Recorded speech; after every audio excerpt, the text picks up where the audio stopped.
नमस्कार, मैं हूं मनमोहन भट्ट। मुख्यमंत्री पुष्कर सिंह धामी इन दिनों दिल्ली के दौरे पर है।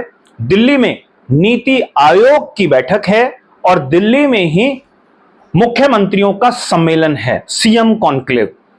नीति आयोग की बैठक संपन्न हो चुकी है और इस बैठक में उत्तराखंड सरकार ने अपने लिए बहुत सारी चीजें मांगी, जैसा हमेशा ही होता है। अपना मांग पत्र लेकर मुख्यमंत्री पुष्कर सिंह धामी नीति आयोग की बैठक में पहुंचे थे।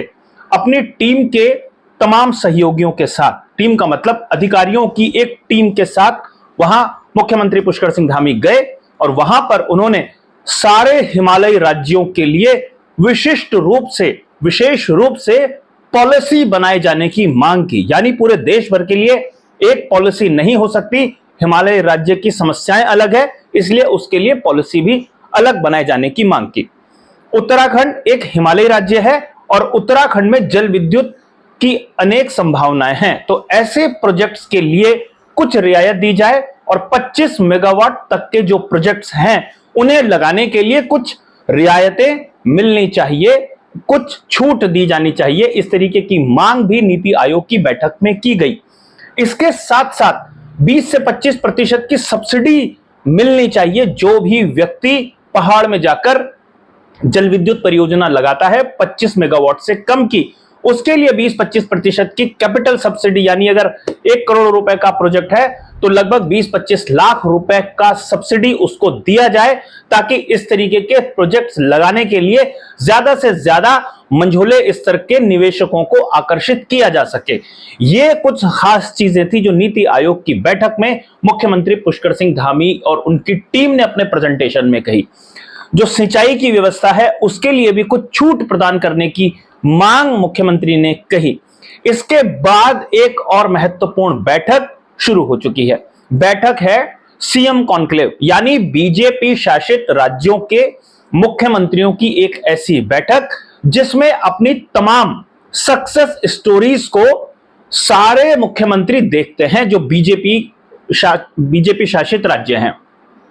प्रधानमंत्री नरेंद्र मोदी के अलावा उनकी टीम के महत्वपूर्ण सदस्य, कई दूसरे कैबिनेट मंत्री भी इस बैठक में होते हैं और वो सक्सेस स्टोरीज इसलिए इंपॉर्टेंट होती है कि किसी राज्य ने कुछ अच्छा किया होता है तो दूसरा राज्य उनसे कुछ सीख ले।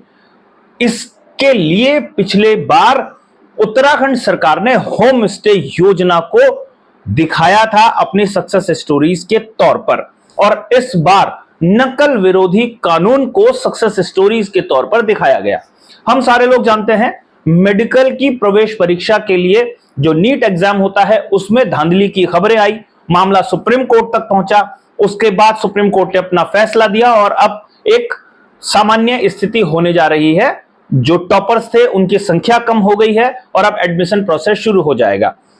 उत्तर प्रदेश हो, राजस्थान हो या कई दूसरे राज्य हो, वहां पर भी नकल की खबरें कई बार आती हैं, पेपर लीक की खबरें आती हैं, और पेपर लीक ना हो, नकल विरोधी कानून, सख्त कानून बनाने में उत्तराखंड सरकार ने थोड़ा तेजी दिखाई और वो कानून उत्तराखंड में तैयार किया गया।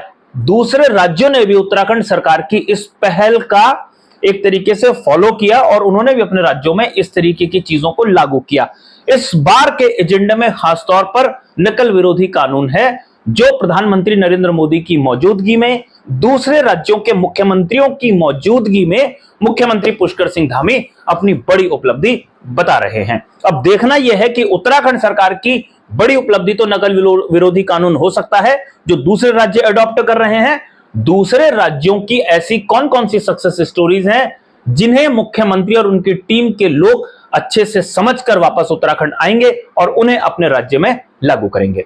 अभी के लिए साथियों इतना ही। अगली रिपोर्ट में आपसे फिर मुलाकात होगी, तब तक इजाजत दीजिए। नमस्कार।